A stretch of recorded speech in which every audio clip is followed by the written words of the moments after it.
Chapter 130, Inhuman, Part 2-2. Translator, Strivon. Fairchild did not utter a single word, while he maintained a purely defensive guard. Baze had broke his shield of truth, so he no longer possessed a near-absolute defense ability. Baze had forcefully broken the limits of his defenses. His fists were more terrifying than any axe or hammer. They shredded Fairchild's robes and flesh endlessly and created a thin layer of bloody mist. Though Baze possessed such an impetus, he still failed to fell Fairchild so far. Though the power of chaos endlessly battered and eroded against Fairchild, there existed a fundamental order to him all this time. There was not a tangible form that could match it. Baze sent another fist that exploded down and forcefully blasted Fairchild's guarding arm open. The fist's power pierced through his chest and entered his lungs. The crushing blow was so powerful that Fairchild's chest appeared a bit caved in. However, Fairchild did not shirk or flee. He used a flexible arm to put Baze into a joint lock, and the two instantly entered a skin-to-skin close melee that was more dangerous than ever before. Their two skulls smashed together, which instantly covered their faces with flowing blood. During this process, Fairchild smashed Baze's sinister teeth in. Fairchild still had Baze's elbow in a joint lock. He used the power of Baze's momentum to forcefully pull the latter into a twisting throw and smashed Baze hard onto the rubble. But not even a second later, Baze flipped Fairchild into the air with his inexhaustible brute force. These two people were beasts in human form. Their powers were just that terrifying. The floor of the ruins could not handle the strength of their clash, and it caved in. This force even brought along the steel support beams. Their two figures fell, and the rubble pelted their faces from above. However, even within the narrowest of spaces, they did not stop at all. They continued to pummel each other's face, chest, and ribs. The shockwaves from their clashes blew the rubble and steel beams away, and the two did not get buried. However, they had already spat out blood before they could fall to the ground. Fairchild disregarded the extent of his injuries, as he remained as callous as steel from start to finish. He bided his time and waited for an opportunity. Finally, the moment came when Baze let out two bombardments without the slightest reservations. Fairchild endured another heavy blow to his injured chest. He paid this price to capture the interval when Baze overexerted his strength. Then Fairchild utilized his joint manipulation skills. He forcefully dislocated Baze's left elbow and used a heavy headbutt to smash Baze's right shoulder. After all this, both of Baze's arms were broken. Though Baze was in this condition, he was still like a crazed tiger. He completely ignored his shattered shoulder and dislocated joints as he pounced up to continue this deadly engagement. However, his movements rapidly declined. He could no longer manage moving as he did before. Fairchild pulled some distance between them and let loose a chain of punches. He connected with Baze's chin, ears, and other vital points to shake Baze's brain in its skull. While he was dazed, Fairchild let loose a heavy kick to Baze's stomach and knocked the wind out of his body. Kaboom! Baze flew backward and smashed a warped and deformed pillar in half. A lot of rubble fell down and covered his entire body. In the end, he struggled up with great difficulty, roaring and snarling as usual. The pure savagery of chaos had enveloped this man, the physically strongest of Xie City, and it tortured him to the point of inhumanity. Fairchild took a bit of time to gasp for breath and adjust his breathing. Then he said, "Help." His voice was deep and low and was unable to reach far. When he spoke, shadow clouds saturated the air around him in a 20-meter radius. There was no one alive in the area aside from Baze. Fairchild's voice hung in the air for a mere 2 seconds before his chest lit with a faint glow. The tetrahedron of the format pyramid was half embedded in his chest. It helped to restore Fairchild's blood and energy, and it relieved the pain of his injuries. Fairchild used his hand to reset the broken ribs inside his body. He started to bleed because some of the ribs had pierced his internal organs. However, such injuries were far from fatal to him. He was powerful, a step away from being an extraordinary. After he reset his broken bones, his internal organs' self-regeneration ability started. He could now maintain at least 50 to 60% of his combat power. Of course, the standard used was one without the blessing of the Shield of Truth. Him as well, Fairchild pointed at Baze. Are you sure? Luo Nan's consciousness cut through from the mental plane.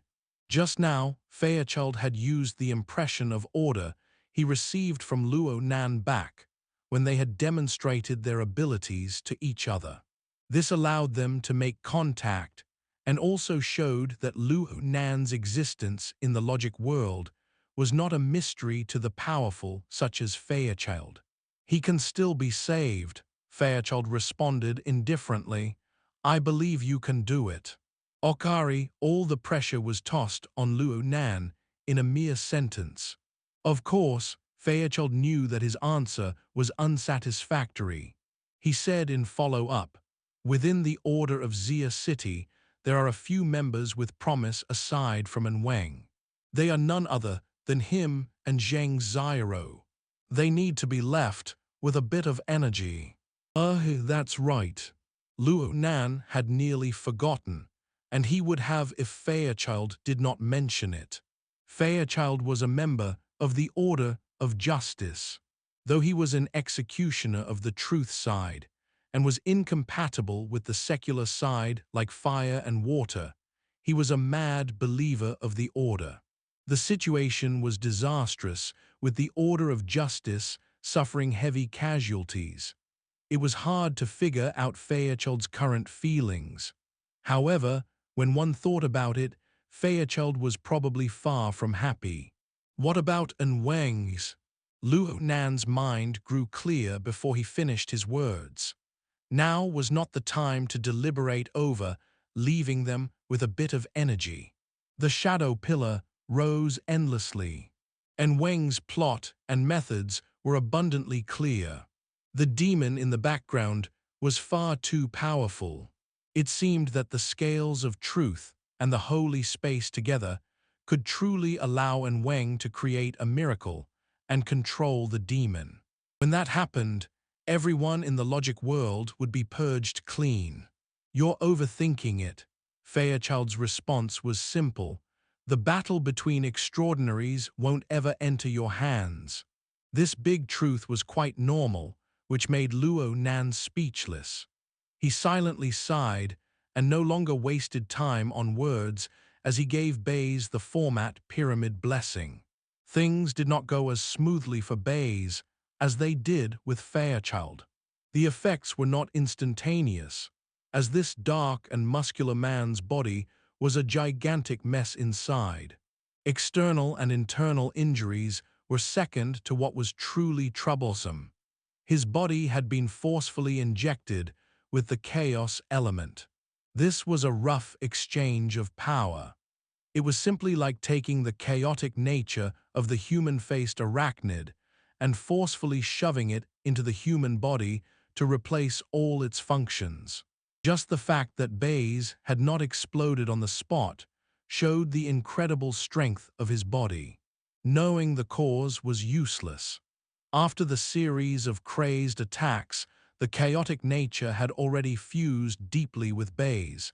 He was like a cup of water contaminated with ink. He would not return to his original state, no matter how much Luo Nan cleansed him. Moreover, the amount of ink exceeded the cup of water itself. To call this a terminal illness would be quite apt. Luo Nan switched to his clairvoyance-type sensing. He observed Baze with his life sketch method. It was already impossible to draw a constellation of Baze.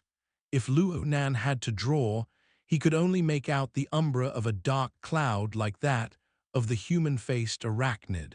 In a certain sense, Baze could no longer be considered human. He was more like a demon, as he possessed a chaotic nature. Moreover, this nature continued to penetrate and replace Baze's original functions. He should have died much earlier, but he was still alive for some reason. His powerful fleshly body had fused together with the utterly collapsed foundation within to form this extremely special case. However, he was doomed. It would be difficult for him to last long. Chapter 131. Not Really a Demon, Part 1-2. Translator, Strivon. Luo Nan used his mental senses to scan Baze from inside out. The more he looked, the greater the pressure became. The more he looked, the more uncertain he grew. He cursed An Weng in his mind for a time. This freaking An Weng. He does not want to take responsibility and just screws over his own subordinate. Fine then. An Weng was not paying any attention to things on this end, as he was obsessed with working on the demon in the background. You can save him, Fairchild repeated these same words. His faith in Luo Nan far exceeded Luo Nan's faith in himself. How can I save him? Luo Nan did not need to beat around the bush when he talked with Fairchild. He responded unhappily. His heart, liver, spleen, lung, kidney. None of them are functioning. All his bodily functions are a complete mess, all for the sake of amassing a most explosive power. Suddenly, Luo Nan's words trailed off when he reached this point. Conversations on the mental plane allowed dialogue to convey information at an efficiency that far exceeded normal physical speech. Fairchild understood Luo Nan's difficulties and problems, and Luo Nan understood Fairchild's reasoning. Then, Luo Nan used even simpler and precise words to express his thoughts. You want me to erect an order frame upon him and bind him. That's right. Fairchild's thought process was rough, because it originated from the time he received the feeling of order on the mental plane in Frost River reality with Luo Nan. He let Luo Nan speak the final few words to clinch the point, just like before. He praised Luo Nan, an order frame. It's a good description. Of course, it was good. This was what An Weng was doing right now. Yes, and there was Luo Nan as well. Having experienced the clash with An Weng on the altar frames, Luo Nan had some new understandings about matters he previously found unclear. The altar and the sacrificial ritual represented a sort of order. Though the nature of the demon was chaos, a certain order controlled it. Chaos required a large frame, otherwise the chaos would be completely meaningless. The human-faced arachnid was an excellent example of this concept. The Wraith Sign's many successes with the sacrificial ritual were living proofs. The existence of this chaos could exist within a high level of order.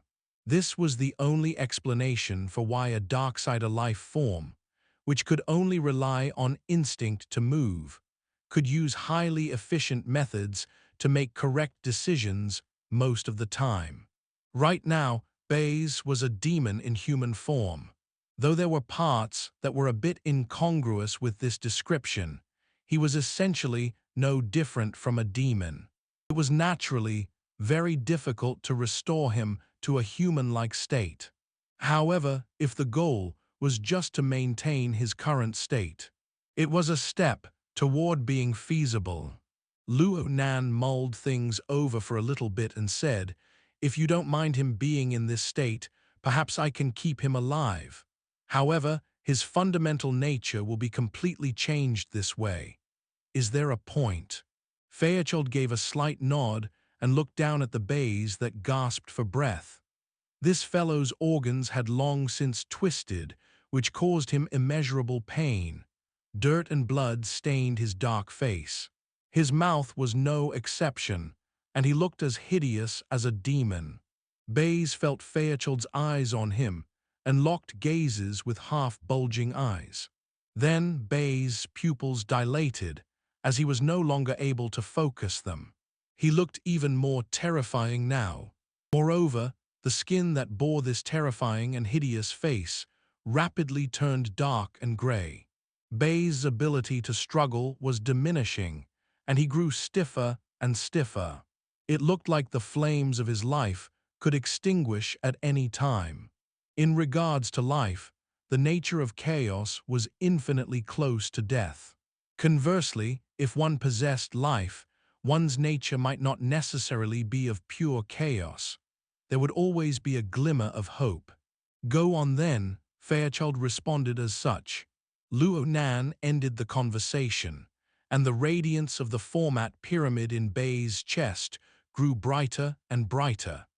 It represented Luo Nan's order as it formed an influence upon Baze. However, just the blessing of the format pyramid was not enough. The addition of a more direct and efficient method was required. Luo Nan needed to refer to some things, but then his consciousness had that awful experience with the altar frames. The information that came from the depths of the mental plane distracted his consciousness for a moment, which made his mind wander a bit. An Weng appeared to have gained a new level of control power over the demon in the background. Ouyang Chen was completely dispelled from the shadow pillow, which rapidly left the logic world. "Focus," Fairchild admonished Luo Nan.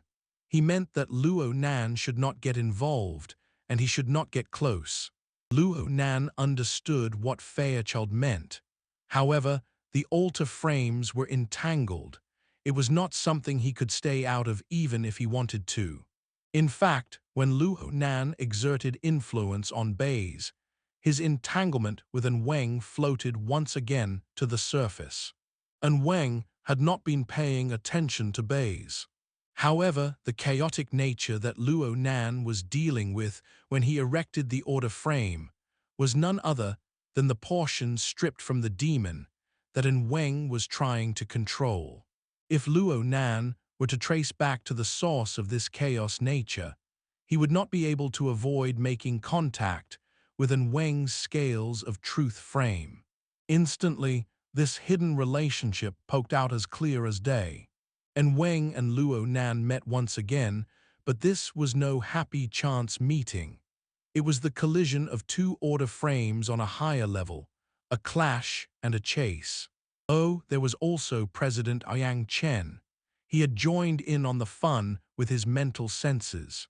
This was the first time that Luo Nan had sensed the existence of the president so clearly.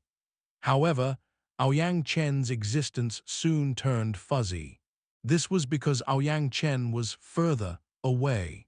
A good example would be a diving competition. Luo Nan and An Weng both had clear directions, so they headed directly to the destination. Ouyang Chen's diving depth was on par with them, but he was not familiar with the underwater environment. He wasted a lot of energy as he tried to find his target. Luo Nan and An Weng left him behind with their cheat-like abilities. In the end, Ouyang Chen had gotten lost. Needless to say, things were worse for other people. After Ouyang Chen dropped out from the competition, An Weng took the energy he had focused on Ouyang Chen and placed most of it on Luo Nan. He scanned Luo Nan over and over and paid extreme attention to the latter. It was no mystery why An Weng was acting this way. Right now, the holy space had permeated within the center of the shadow pillar, and An Weng's attempts to control the demon had yet to succeed completely. Luo Nan had traced upriver through Baze's chaos element and arrived over yonder. The magnitude the two occupied was no different in terms of internal, external, and level. Then the problem came: two frames, two elemental types, two directions. There was only one demon in the background. Who would it listen to? It did not want to listen to either of them. Restless roar permeated the logic world through the countless curtains of the mental plane. The power of fury catalyzed the shadow clouds into maelstroms that seemed to contain substance. They eroded and ripped apart everything that they covered. Dust filled the sky as far as the eyes could see, and the three buildings began to shake even harder. Such a reaction allowed Luo Nan to be a step more confident in his understandings. The demon in the background might be stronger than the human-faced arachnid by 1,000-fold, but the two were the same in nature. This fellow's reaction was practically a carbon copy of the reaction of the burning wraith, which was the predecessor of the wraith signed back on the warship a dozen or so days ago. They were both completely helpless when faced with this situation. Only a order frame of a higher level could achieve the powerful instinct nurtured within their chaos. It was currently in great pain from the attacks to its order frame, but it would be in far less pain if it got captured. Right now, An Weng was tracing through the concrete layers of the order frame to get a feel for its structure. He made a matching emulation of the order frame to realize control over the demon. He had a clear direction. The holy space had likely indicated this direction to him. However, Luo Nan had his own direction as well. Chapter 131, Not Really a Demon, Part 2-2. Translator, Strivon. A light vibration rang through space. Luo Nan had the living case of the human-faced arachnid before him. It was impossible for Luo Nan to not make the mental connection with his dark chains. A dozen or so days ago, Luo Nan had established his format and entered the level of My Heart's a Prison. Since then, Luo Nan had made rapid progress, and even he felt that this speed was incredible. However, he deeply understood that the embodiment of his greatest abilities had always been the format pyramid and the dark chains. This was the precious treasure that his grandfather left to him. Everything and everything had developed from here. Luo Nan had yet to understand all the mysteries within even now. He could only describe himself as having dispelled his doubts over some fundamental principles. This was truly a frame. The changes in the altar frame proved this. The so-called dark chains were very much like an instantiation of some high-level order frame. Luo Nan could not understand it. How did his grandfather transform this order frame into drugs, breathing, and visualizations? How could this order frame be branded into the practitioner's body in this manner and allow them to master this high-level technique? However, the application was the most important thing right now. Luo Nan had the feeling that the directional nature of his dark chains was in no way inferior to what An Weng possessed. It seemed that Luo Nan could still dive deeper and follow An Weng for some more. But was that necessary? He thought back to when Bai Xinyan and the others had ridiculed him and when Fairchild had admonished him. He also remembered all the previous lessons from his rash behavior time and time again. Was he making a mistake? He stopped overthinking things, and the dark chains manifested. They pierced from the depths of the void to penetrate Bai's forehead. This was not the first time that Luo Nan had used the dark chains to bring someone back to life, but it was certainly the first time he had a clear target of order. Luo Nan paid no attention to the concrete circulation of blood and energy. Instead, he solely focused on the order frame that acted on the chaotic nature within. Though the order frame could be described as acting on the chaotic nature, this was an elevated description. Interfering with the material plane, had never been Luo Nan's area of expertise. His current developmental path was already shifting toward pure observation. He had largely given up on trying to affect the material plane. In exchange, he gained an outstanding performance in mental sensing. It was impossible for Luo Nan to turn Baze into a marionette he could control. It was also impossible for Luo Nan to force Baze onto a new path of order. He merely guided Baze through the fog of chaos. He clearly saw just how much the chaos element had ravaged Baze. So, Luo Nan used the higher level of the new order to comb through the structure of Baze's body and soul. This procedure thereby mitigated the damage from the chaos. The problem was that Baze had lost basic control over himself. Even if Luo Nan placed a clear-cut solution before him, it was hard for him to follow it. Luo Nan had anticipated this early on and led Baze. Now they reached the final fork in the road. Luo Nan gave Fairchild a final reminder. "This is my order frame, mine." Fairchild definitely understood the deeper meaning behind Luo Nan's words. However, Fairchild did not speak. He simply knelt down and struck Baze's chest with a heavy blow. Baze spat out a mouthful of blood that splashed onto Fairchild's entire face. Fairchild appeared unaffected as he sent out another blow. This time, the paralyzed Baze, who was on the ground, straightened up on his own accord. He cut off Fairchild's fist halfway with his chest. The two locked eyes at this moment, and Fairchild tilted his chin slightly upward. "Follow him if you want to live." Baze gasped for breath. The erosion from, and the symbiosis with the chaos element continued to bring him pain. It twisted each vein in his body inside out. Every muscle was spasming. Within this sheet of chaos, nothing remained of the accustomed functional order of the human body. It was impossible to restore. If he wanted to live, he would need to find a new order that would allow life to continue on within this sheet of ruin. He could not possibly accomplish this in a short period of time.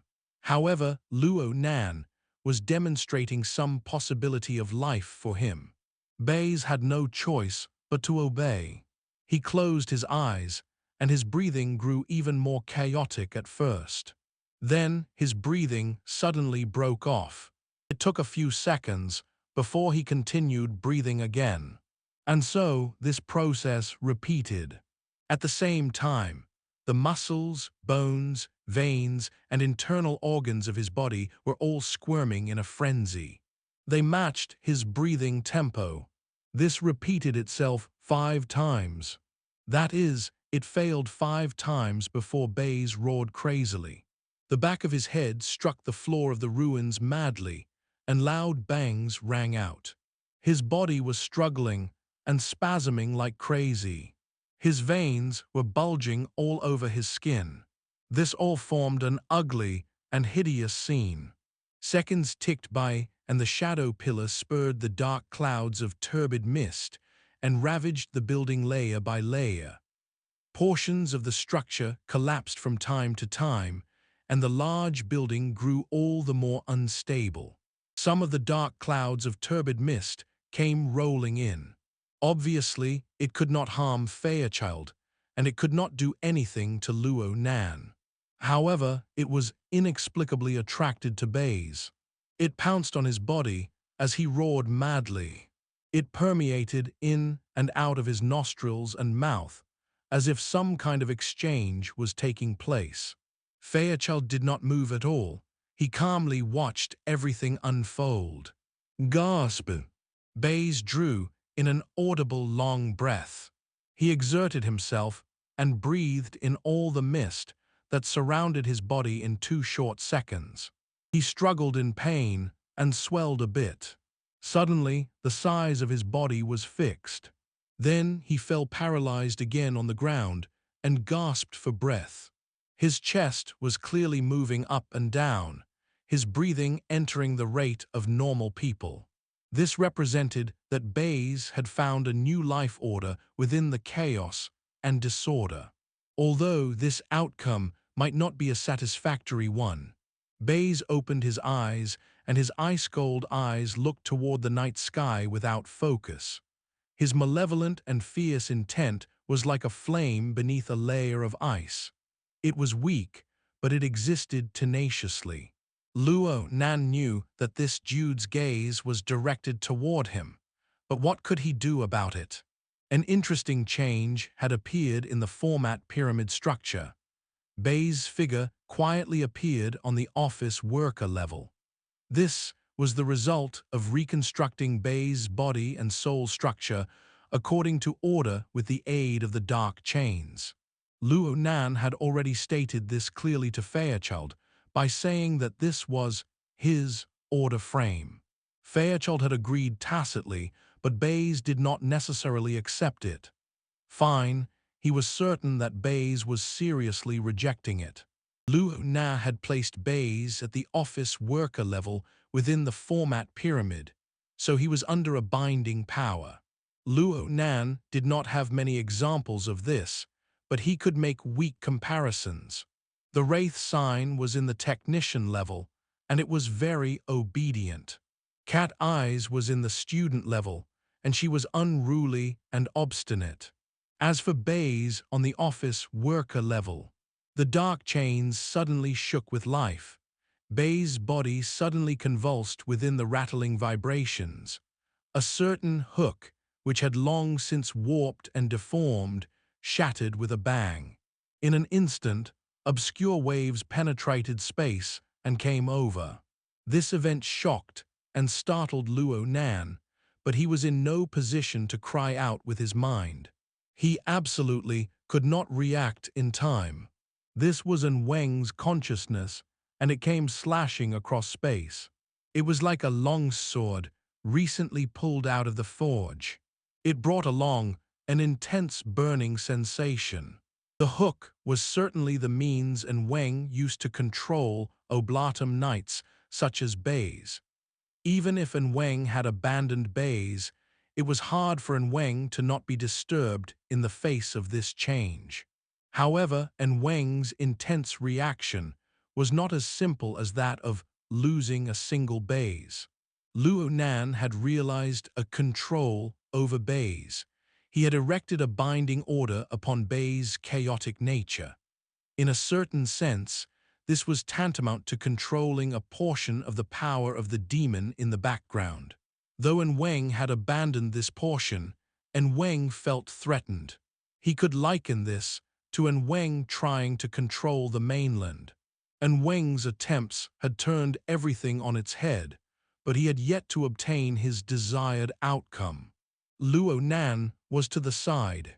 However, Luo Nan was able to control a small island detached from the mainland due to a volcanic earthquake first. This was probably in the same vein.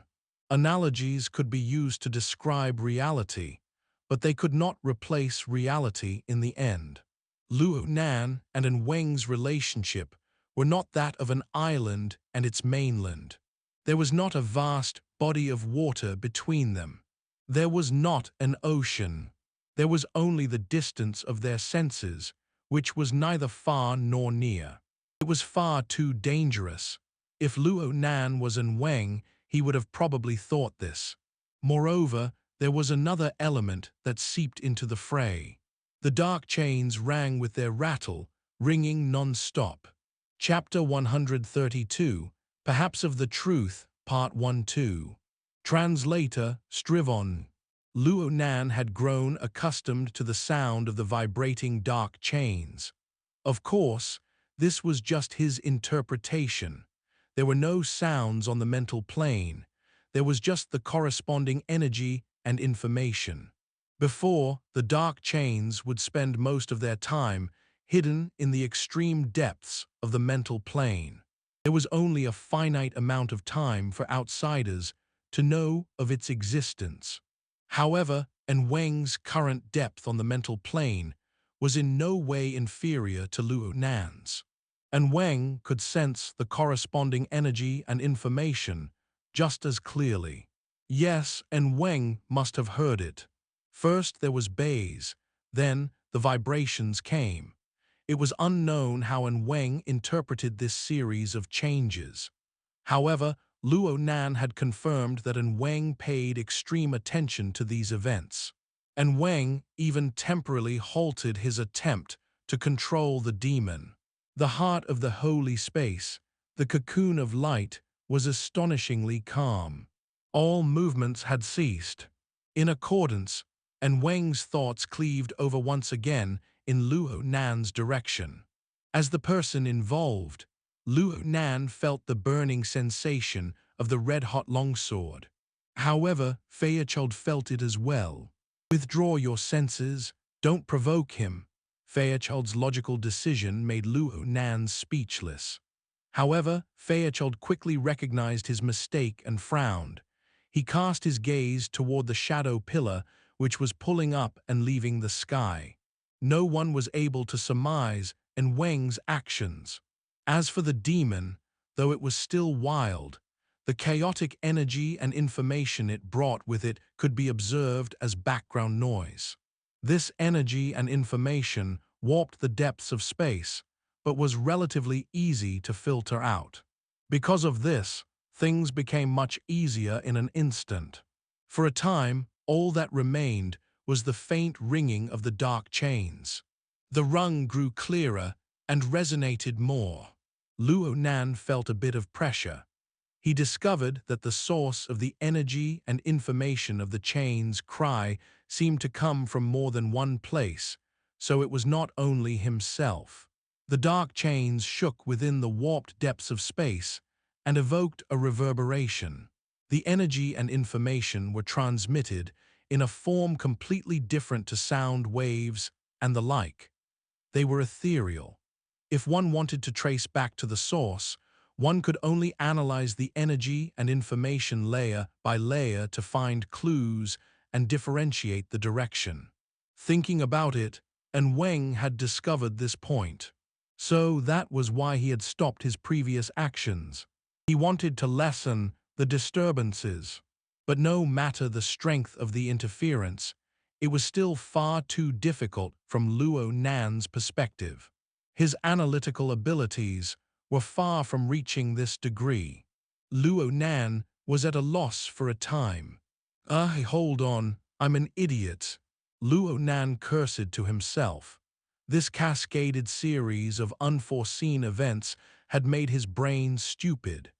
In reality, analyzing the energy and information was not that troublesome. The crucial information could completely be seen using the dark chains. Luo Nan's refocused his attention on the dark chains. In a short few seconds, a light bulb lit up in his mind. He had called it a reverberation just now, but this judgment was wrong. The sound in the depths of space was not reverberating, it was resonating. Let's borrow concepts from physics. The current state of the dark chains could be said to be vibrating at the same frequency of some object somewhere. The chains influence the object, and the object influenced the chains. The waves started off with a tiny amplitude but suddenly expanded. It made it so that the dark chains could not hide, but it also made clues appear about the thing hidden in deeper space. Rattle, roar. The demon roared. Ever since the dark chains reverberated on this level, the powerful demon clearly grew extremely furious. Its power, which was on the verge of leaving the logic world, let loose an explosive blast, as if it was venting its anger. All the buildings in the area crumbled and collapsed one after another, and shrapnel flew through the air. Spectators like Fairchild, Baze, and Zheng Ziro all had to rush to take shelter to avoid being part of the disaster. The attack of the demon naturally involved the mental plane. The corresponding blast there was also extremely powerful. If the demon could do it, it would certainly crush all these little fleas inside and outside its domain completely to death. Then it would chew them up and swallow them. However, it was not easy for the demon to do this. Luo Nan was no longer a newbie that had trembled with fear when he faced the human-faced arachnid's siege hammer attack. Right now, he could display a marvelous superiority in his sensing mode of pure observation. By not mixing interference with the physical plane, Luo Nan was able to have his mental senses diffuse into the atmosphere. They were incorporeal and ethereal. They were everywhere at once.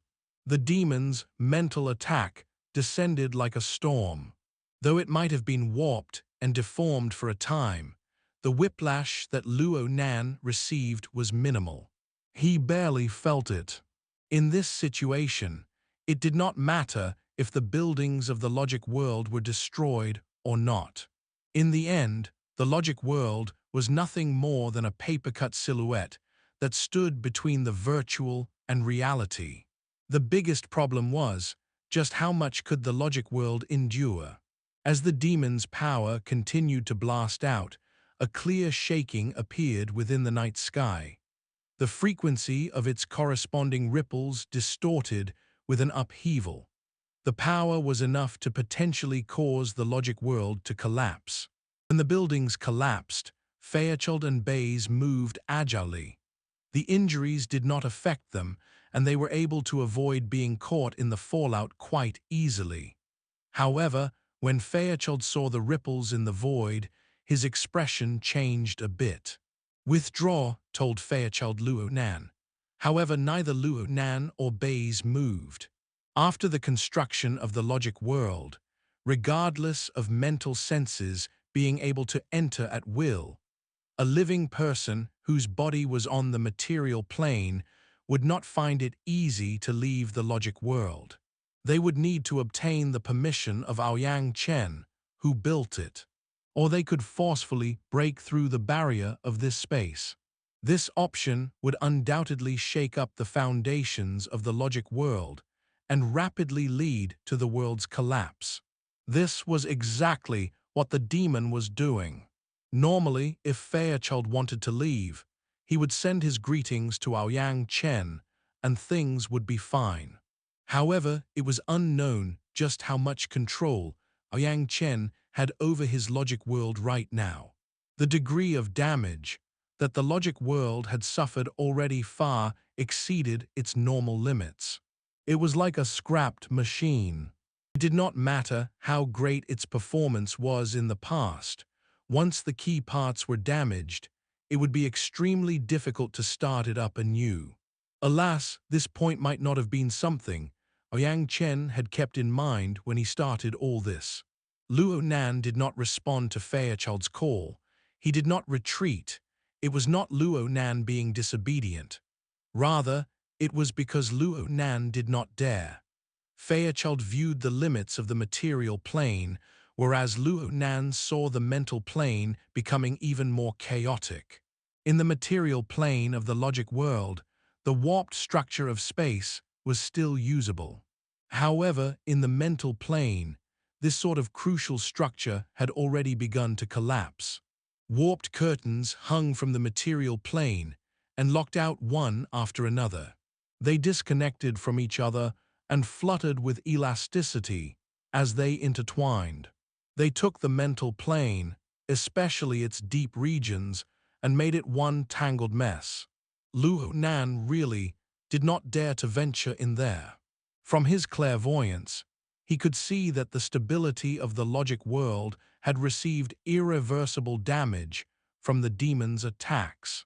The attacks completely reduced the curtain structure of the mental plane into a labyrinth trap. It was like over 1,000 tape lines had been pulled to the limits and interwoven together to form many bizarre loops. If a soul body wanted to enter and exit, one mistake and the soul would be lost in the endless abyss of space. Even if one made it out alive, it would be unknown what godforsaken place they would appear at. Of course, it would be fortunate if it were only hundreds of kilometers away, But what if it was 10,000 kilometers? What if one emerged in the bottom of the ocean, in the vastness of outer space? This was no laughing matter. Chapter 132, Perhaps of the Truth, Part 2-2. Translator Strivon. The structure of the logic world deformed within this warped space, to the point that it radiated energy and information. If this energy and information were analyzed, it would likely yield the crackling sound of collapse. The situation grew all the more complicated within the mental plane. Though Luo Nan was not going to listen to Fairchild's proposal to leave quickly, he stopped extending his mental senses. He stopped going deeper into the mental plane. Instead, he tried to retract his senses. Finally, Luo Nan saw that the demon was using the opportunity to vent, with attacks to escape suspicion. After it had caused the logic world's structure to collapse, it occupied a plane of some already disconnected curtains. Meanwhile, a tape line rapidly retracted.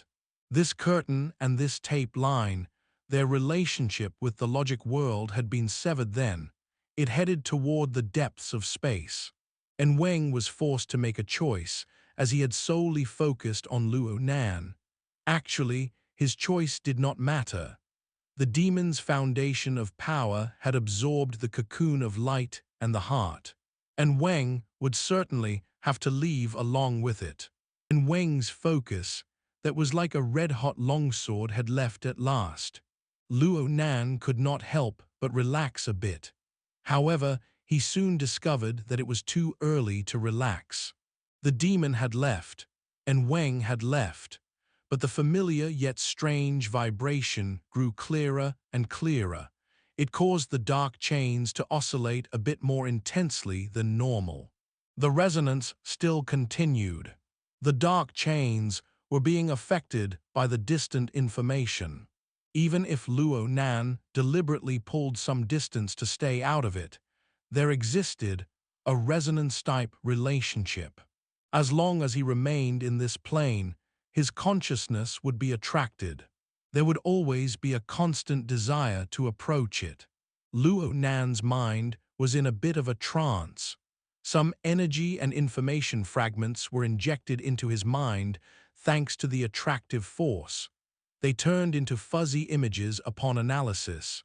Luo Nan felt as if he was in a dream. He felt uncertain about this sight because his analytic abilities were lacking. At this time, a different source on the mental plane transmitted vibrations over. Ouyang Chen had sent the information. The president had locked onto his level and position, and he was catching up through it. This was the first time Luo Nan had experienced the mental senses of an extraordinary.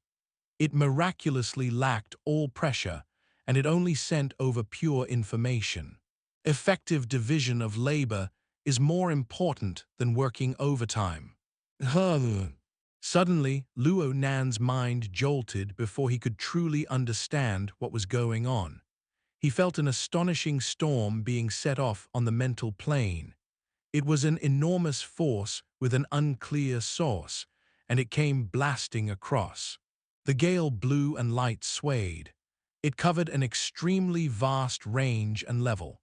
It enveloped the Star River scene which Luo Nan drew, which caused it to turn blurry in an instant. The sudden onslaught of the storm would have affected Luo Nan further, but Ouyang Chen's telepathic thoughts were here. Ouyang Chen erected a defensive barrier out of nothing to block the follow-up attacks. The mental plane had not been calm before. Now that it received this influence, its curtains and tape lines fluttered around everywhere. The numerous chaotic information flow drowned out the specific direction that An Weng and the demon headed, forever lost. The unknown party used the storm to cover demon's tracks. Luo Nan made this initial judgment at once. The sudden appearance of the storm came too coincidentally. It made one naturally doubt its purpose. Who made the move? Was there a powerful member of the Order of Justice in Xie City who had yet to reveal themselves? President, they should be here now. Ouyang Chen knew all of Luo Nan's thoughts through the communication on the mental plane. Ouyang Chen, on the other hand, lacked even basic emotional waves. After evaluating of the sudden change in the situation, he explained a bit of background for Luo Nan. An Weng, the target he is trying to control, contains an important secret. Many people and many powers have an interest in it. I believe that our society needs to seize this decisive opportunity. It would be best if we could lock onto the position of that demon. This left Luo Nan dumbstruck. How could they possibly lock onto it? The demon had caused quite a large amount of chaos when it destroyed the logic world. Then the mental storm appeared from somewhere, and the demon used the storm to sever its trail in a truly effective manner. Even if Ouyang Chen wanted to lock onto the demon's position, there was not a lot of time. Before Luo Nan could complete his thoughts, another change occurred in the void. Suddenly, another force surged. It was like a high cliff that abruptly ascended into existence. It stood in the middle of the void and completely suppressed the gusts of the mental storm that came from some distance. In the midst of Luo Nan's daze, something had inexplicably and heavily quelled the chaotic terrain within the mental plane. This ability of dynamic quelling was on a much higher level than that of pure destruction. Though the cliff stood there quelling, there was a sort of overwhelmingly dangerous feeling emitted from it for some reason. It was not due to instability. It was because there was an even more powerful active nature within its majesticness. Luo Nan had abundant experience with his mental senses, but this force simply gave off the feeling that said, "I do not come to the mountain. The mountain comes to me." This was the first time Luo Nan had ever experienced such an imposing force. In comparison, Fairchild was too pure, and Ouyang Chen kept a low profile the entire time. They were not as bright as this power, this unforgettable power. Who was this? It looked like they were on the same side, but how come they did not make a move when the situation was more favorable? Luo Nan hesitated internally. On the other hand, this did not shock Ouyang Chen at all. He just sent out new telepathic thoughts over to Luo Nan. I was left too far behind just then. My ability isn't sufficient to lock onto the demon's position from here. I need you to help confirm. Ouyang Chen acknowledged this in an easygoing manner. Luo Nan's ability to trace with his senses on the mental plane exceeded Ouyang Chen. Ouyang Chen placed Luo Nan in an awkward position when he admitted this. I can't lock on. Right now, Luo Nan could only confirm that the demon was located in the extreme depths of the mental plane. The construction of the logic world warped the curtains of the mental plane, which brought them close to the material plane. It was only in this way that this chance appeared before the demon. Many curtains layered upon each other to form the mental plane. With the construction of the logic world, these curtains tangled and merged together into a single mass. Now that the logic world's structure had collapsed, the curtains were being set back into place. During this upheaval, the curtains interacted each other. It was simply like the scattered pages of a book dancing in the wind. At this moment, it was very hard to find the location of the demon and An Weng. First, one had to find which layer of the mental plane they were in. Then, one had to find them on that layer. The difficulty was on the same level as trying to lock onto a single page of a book's scattered pages. Then, trying to find a single typo within the densely packed characters. Just the thought of the magnitude of this undertaking caused a chill to run down Luo Nan's spine. Ugh, Actually, he was in his soul form now. He did not have a spine. Ouyang Chen clearly knew the difficulty of the matter. He did not intend on giving Luo Nan more pressure. Just a general direction is fine. You can integrate with this image. Pure information cut through once more, but this time the quantity of it was large. It made Luo Nan a bit dizzy.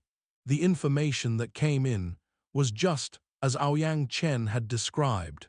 It was similar to an image. It was just far more complicated. A unidirectional perspective or three-dimensional figure could not describe it. After Luo Nan analyzed it, it was as if someone had squeezed him into an immersion VR device. Luo Nan personally experienced the complicated nature and the abundant content of the image. This was where the benefits of communicating on the mental plane laid. Soon, Luo Nan understood that this was the structural design drawing of the logic world. After sorting through the general outline, Luo Nan instantly felt that the structural patterns of the logic world were like thick sponge mats. The mats gated off in all directions and were stacked 3-4 layers inside out for each side. Then the layers pressed together from the outermost layer. Luo Nan could represent the material plane, while the sponge mats represented the mental plane. Force was exerted on the high levels of the mental plane to forcefully warp the structure of the folded layers. This ripped apart the separation between extremely distant regions of the mental plane, which allowed them to directly interfere with the material plane. This was probably how it worked. Luo Nan understood the basic principles of erecting the logic world. Of course, actually doing so was another thing. It was absolutely not easy. It was not even worth thinking of attempting if one did not possess the strength of an extraordinary. Moreover, how many layers of sponge mats were there? Does the thickness of the mats pose an issue? From what Luo Nan could tell with his own senses, the mental plane was a multi-layered structure, but it describing as thousands of layers of curtains would be more accurate, especially since this feeling grew stronger the deeper he delved into the mental plane. No matter how the layers overlapped, no matter how they fluttered and shook. Well, Ouyang Chen had sent the structural drawing of a simplified model for the logic world. How much harder would calculating the distortion of several thousand layers be when compared to calculating the distortion of a few layers? Even if Ouyang Chen sent over the calculations, Luo Nan probably would be unable to receive such a mass of information. Luo Nan had found a rational explanation, and his mind calmed down quite a bit. Though a small mistake would lead to a huge difference in the result even when he used the model, Ouyang Chen did not expect precision from him. He thought about it broadly and telepathically drew a circle upon this image. He felt that this region was the most suitable location for the demon. He felt that this one circle would require him to comb through over 100 curtains to verify the demon's existence. If Luo Nan had the misfortune of the target curtain to drift away during this time, then the only ending would be all his efforts going down the drain. After Luo Nan drew the circle, he felt that his solution was unreliable. However, Ouyang Chen was quite pleased with it. The direction is quite convincing. We can give it a shot. If it doesn't work, we can do more research.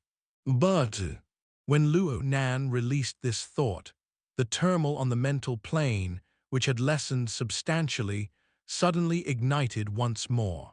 The enemy that had covered An Weng's trail with the mental storm attacked the quelling cliff time and time again to no avail. The enemy switched to a different method and began to jump back and forth between various regions of the mental plane. Sometimes The enemy even touched the material plane. Rolling clouds gave birth to waves that directly affected the existence of the logic world.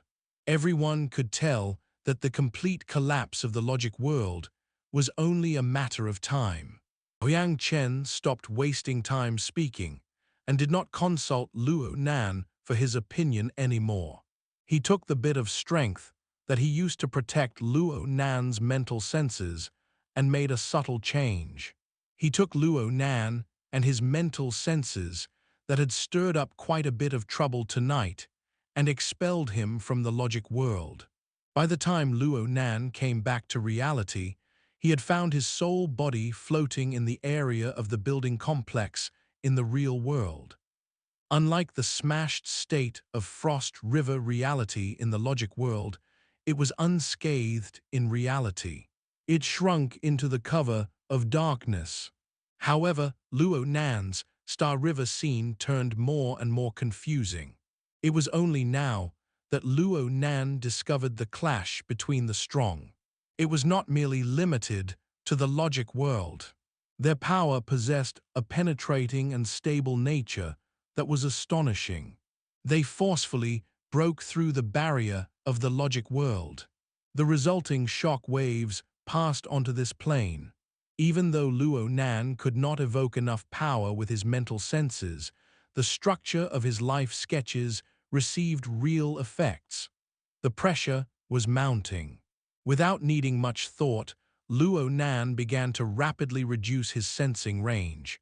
From his perspective, he could do this in a single effort of will. However, he soon felt something wrong. Life sketches composed the scene of the Star River, and Luo Nan drew it personally. This was not something that Luo Nan could withdraw from with will alone. He could not delete it with his will alone.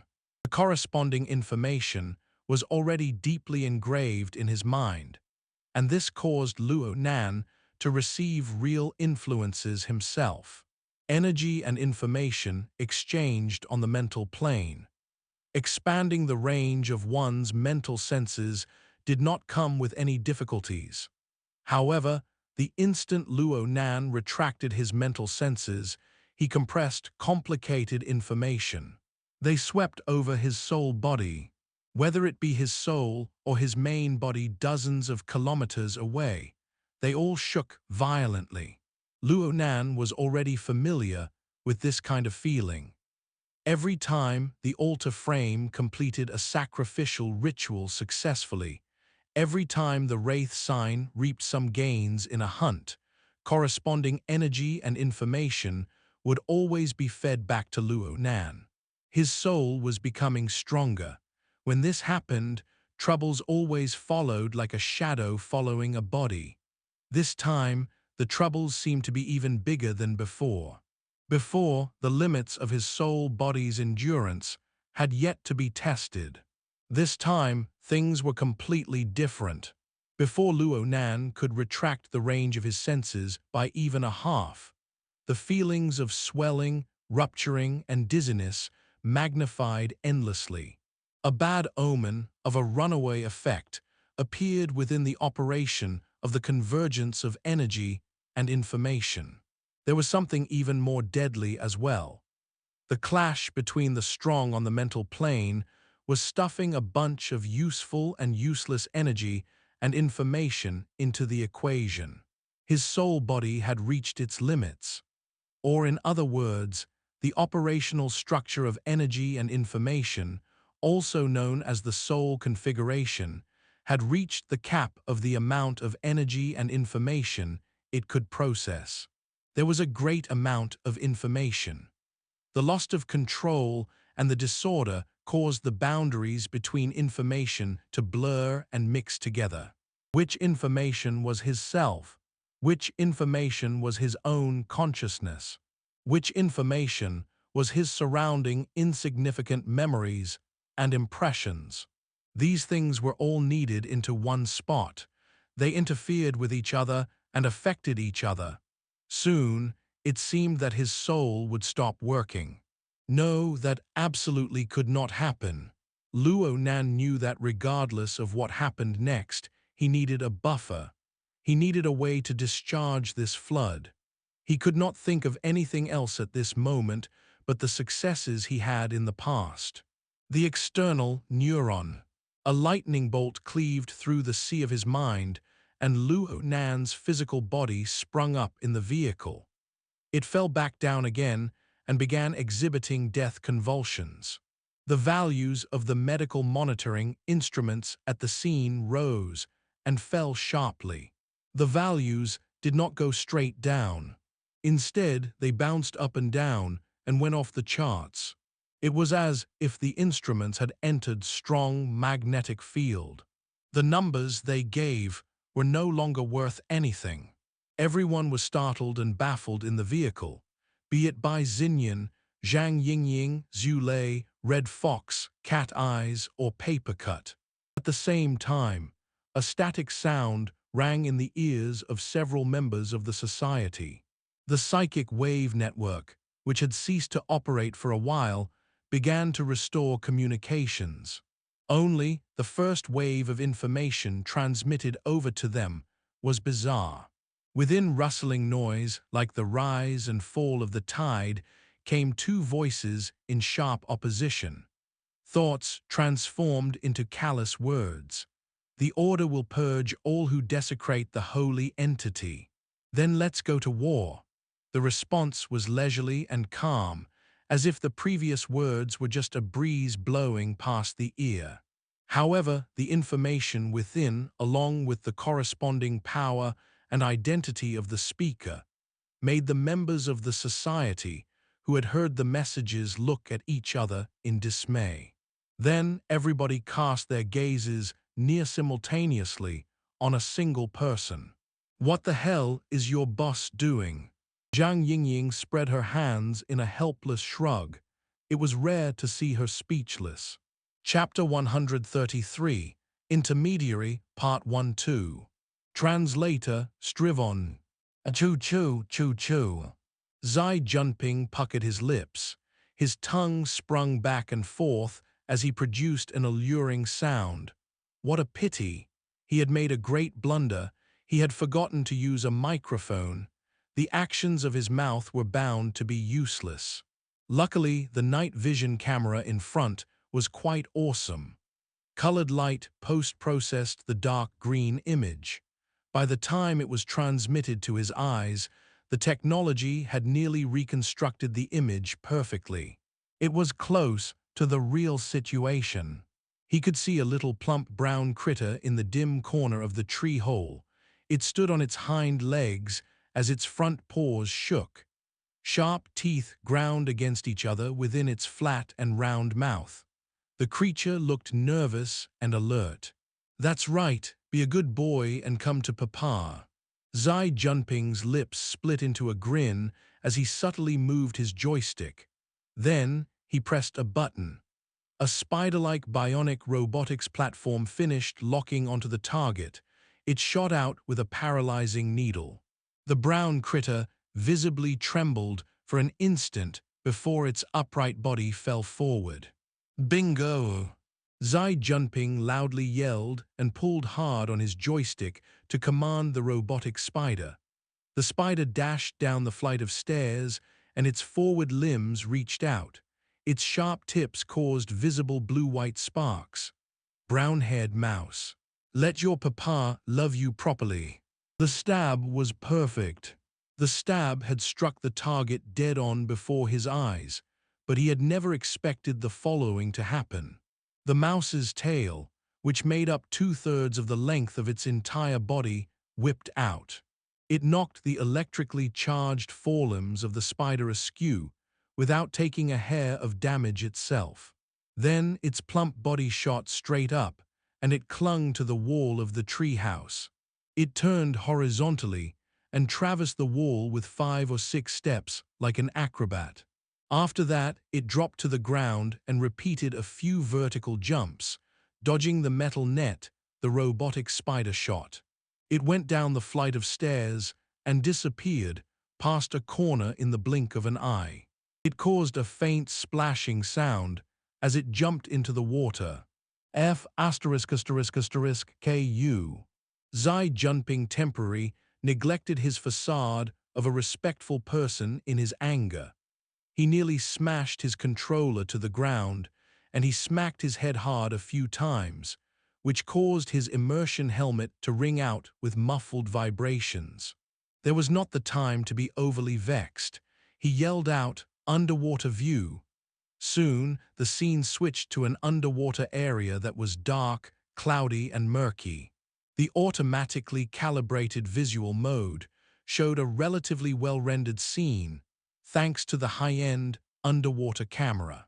The bloody glow of the setting sun pierced through the jungle to diffuse across the surface of the shallow waters. The gleam of the reflective waves occasionally brushed across as large black fish swam by. The water was full of life, and everything felt within reach.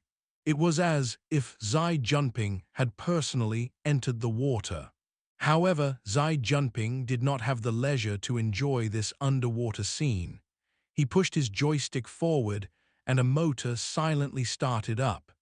This was an expensive purchase, a small military unmanned underwater vehicle. It moved like a fish as it slipped quickly around. He had lost his best opportunity with his meaningless emotional venting from earlier. The brown-haired mouse had dove out from below the sandbar and slipped past the UUV ahead and below.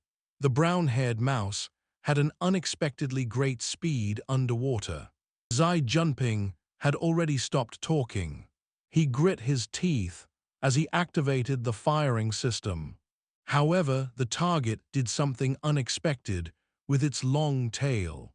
It knocked its tail into the thick layer of silt below the water and stirred up a great quantity of black mud to act as a screen.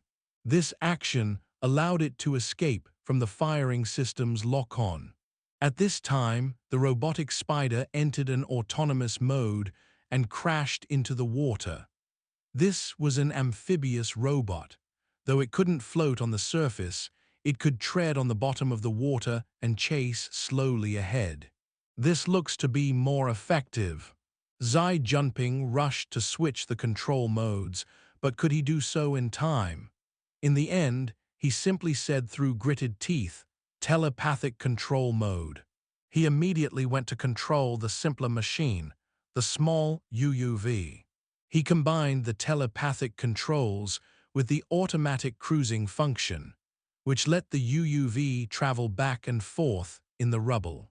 Then Xie Junping endured the dizziness and strain from using his mind to do two things at once, as he controlled the robotic spider to pursue the critter. Muddy waters sprang up all around him within the small lake of this wetland. His movements startled the fish and prawn within, and the birds and critters above the water. It was all quite chaotic. Xie Junping roared 5 minutes later, and he threw the joystick hard. "So H my G D." A dark shadow came straight at He Yueyin's face right when the freight elevator opened up. Luckily, He Yueyin's reactions were quick.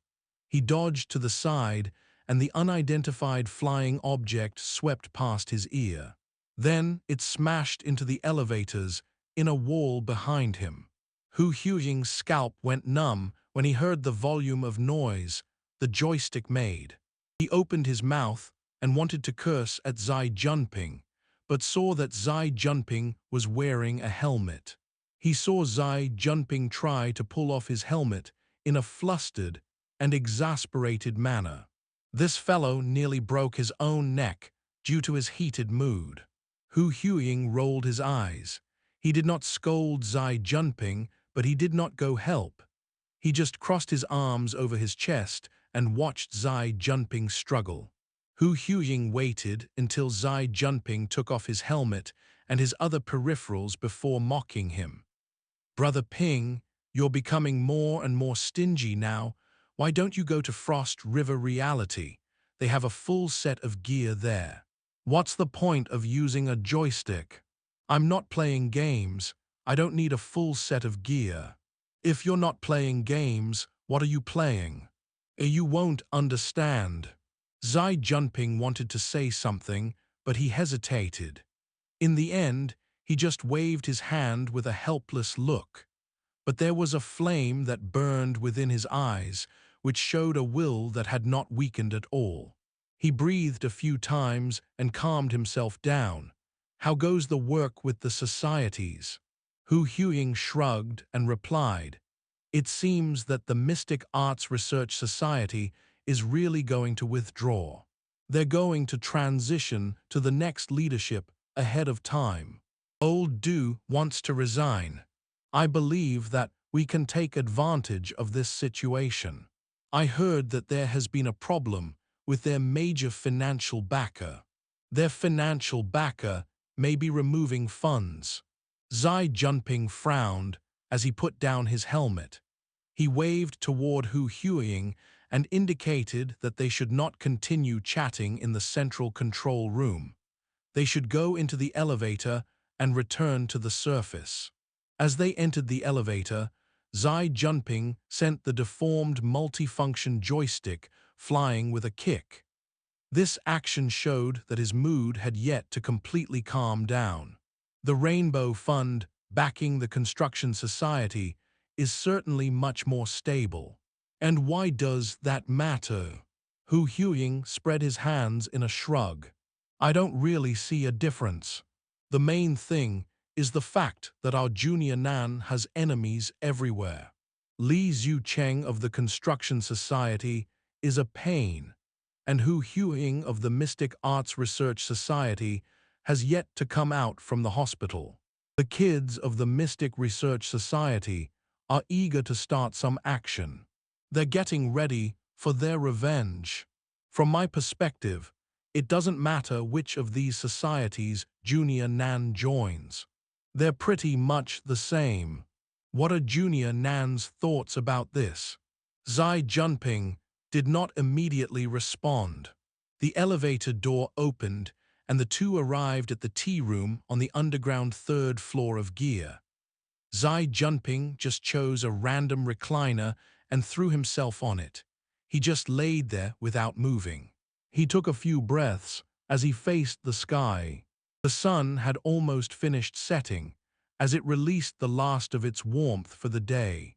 In a timely manner, the AI service terminal delivered a cup of black tea at the perfect temperature.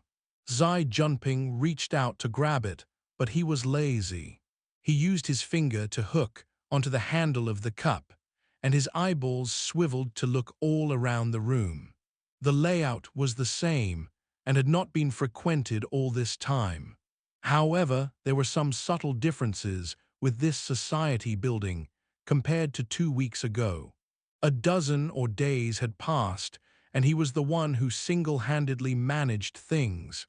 This was the result. A good amount of time passed before Xie Junping sighed. I don't want to give this place up to anyone. Anyway, I don't want to give this place up to anyone. Xie Junping closed his eyes as he lay on the recliner. An evening wind blew through the jungle and entered through the window. It merged with the afterglow of the setting sun, which eliminated its chilliness. The wind spiraled lithely within the 15-story atrium, and it seemed to carry with it a rhythmic whistle. The sound was detailed and exquisite. His mood, which had been agitated all throughout the day, could be unconsciously cleansed and cleared in this place. All that was left was a wonderful tranquility. Well, all right. There was still that challenge with the brown-haired mouse. Xie Junping's thoughts churned, and his vision seemed to extend all the way to the withered tree of the sandbar. His vision combined as one with the robotic spider underwater and the small underwater unmanned vehicle. The black mud stirred up during the underwater chase had already settled now. What would the next chase be like? Thinking about these things brought quite the thrill. A light challenge is quite a wonderful thing. What? Xie Junping suddenly went into a daze. How did the scene in his mind suddenly become this clear and realistic? It was just like the video sent from the underwater cameras. He sat upright in an instant, but before he could consider this matter thoroughly, He Yueyin started spewing the words of a drunkard. My brother Ping, right now we are talking about the situation with Junior Nan. We can't change the situation no matter how much we think, replied Xie Junping without any thought. The bloody red glow outside the window drowned half of the jungle, and the glow also wiped all traces of the bizarre thoughts he had just now. Chapter 133, Intermediary, Part 2-2. Translator, Strivon. The rumbling cry of falling water resounded next to his ears. The crushed ice of a flowing river hit his face with a cutting force like blades. The pain was a small matter. Luo Nan strove to fix his pace, but he never had the chance to, as he went against the flow of the ever-changing frost river waterway. The high-speed ice flows of the cold waters enveloped him, and his feet could barely reach the ground. Despite this, he continued to move forward. In the span of a few breaths, Luo Nan felt a pressure assault the dome of his head. Suddenly, he withdrew his head as hard rock sliced across the water's surface and dangerously cut across his scalp. Above the layer of water was a layer of rock. There was not enough room for Luo Nan to have his head above water. He did not have time to take a deep breath just now. After he rolled for a distance, a grave chilliness had seeped into his body. He lost the sensation of his limbs, and even worse, he felt a smothering in his chest. The ill consequences of lacking a reserve of oxygen had appeared in this moment. His brain was becoming stupid, and he unconsciously opened his nose and mouth, which allowed cold water to pour in. Gargle, gargle. The icy water forcefully ran in from his nose. Even an iron-muscled man would find this sensation unbearable, let alone Luo Nan. Luo Nan struggled with his hands and legs a few times. His vision was a sheet of darkness. Then a dark red glow covered his vision, with only a halo in the center that emitted light. This was the standard sight of a near-death state, and it took a while to recover from. In the corner of his peripheral vision throbbed a numeral digit to the count of 10. The guide, Nina, indicated with her soft voice. You have completed the stage's objective. The immersion helmet's power was cut off, which expelled Luo Nan consciousness from the reality interface. He felt the dense and sticky nutrient solution gush and flow around him. He was unable to channel and control his soul's strength, so he was relying on such methods to force it back in place. Such methods were very rough. Luo Nan muttered the 20-word secret mantra of "My heart's a prison" to himself. He utilized his chanting and breathing techniques to maintain a tranquil state of mind. In the depths of his mind, the chains vibrated a few times, and his soul's strength oscillated as well. Then it ultimately stabilized. However, waves and waves of his soul strength continued to seep downward. It was like a small waterfall that rushed down from a short cliff. It formed a sort of pressure toward him. Excellent, your state is more stable now. Bai Xinyan's voice entered his ears, which represented the end of today's treatment. We can allow visitors earlier today. Terrific, right? She had clearly directed her later words towards someone other than Luo Nan. The water level of the nutrient solution continued to drop at this time. Luo Nan reached out with his hands to take off his helmet, as the blood-red glow of the setting sun seeped through the window. The glow diffused against the outer wall of the medical treatment pod and blended together with the nutrient solution. It created a dazzling glow to the eyes. Luckily, Luo Nan did not really use his eyes much these days. He just naturally knew the changes outside. He used a hand to knock against the inner wall of the pod and sent a message using the hexria in his ear. Sister He, good afternoon. Shouldn't it be Secretary He? Bai Xinyan was flipping through the monitoring records as she casually said these words. No one acknowledged Bai Xinyan. He Yueyin wore a succinct and sharp business suit. She stood outside the medical treatment pod. Though Luo Nan likely could not see her clearly, she still did her habitual slight bow. Good afternoon, Mr. Luo. There was still some time before the complete removal of the nutrient solution. He Yueyin used the hexia to ask Luo Nan for the details of his current state. Luo Nan answered with yeses and wells. Some things could not really be understood, and some things could not be told in a way that could be understood. It had already been a week since the matter at Frost River Reality. Luo Nan's original plan to go back to school and study died in its womb. His planned discharge from the hospital was likely cancelled as he re-entered a 24-hour monitoring state. In addition, Bai Xinyan became personally responsible for him. From the way that things were handled, the society's judgment toward the state of Luo Nan's body was quite a negative one. However, Luo Nan did not believe things were that bad. Unfortunately, saying such things were useless. He Yueyin also discovered that it was useless to ask Luo Nan. In the end, she had to find a professional. She looked at Bai Xinyan, who used her hand to swipe down a flexible interface. A gain value hovering around to -25. This is an acceptable interval, and like I said before, he is in a more stable state now. The so-called gain value was also known as the effect value. This quantified the degree of harmonization between the body and soul. Overall, the effect value reflected whether the method, the structure, and the degree of mutual interference between the mental plane and material plane were good or not. A positive value showed that there were positive gains, positive effects. A negative value showed that there were negative effects. A zero value showed no increase or decrease. In this standard, the higher the gain value, the better.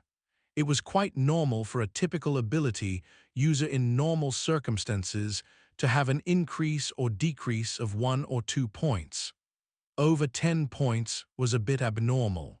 Luo Nan's gain value was negative, and it broke through 20 points. His case was certainly much more serious.